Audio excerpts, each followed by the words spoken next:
morning. in the past, He but was also lingering appears for to his represent morning good insult. possibilities for the years ahead.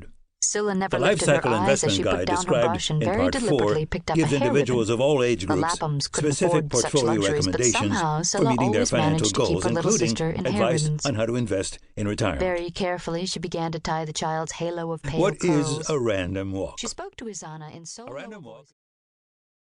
To keep listening to this audiobook for free, click the link in the description.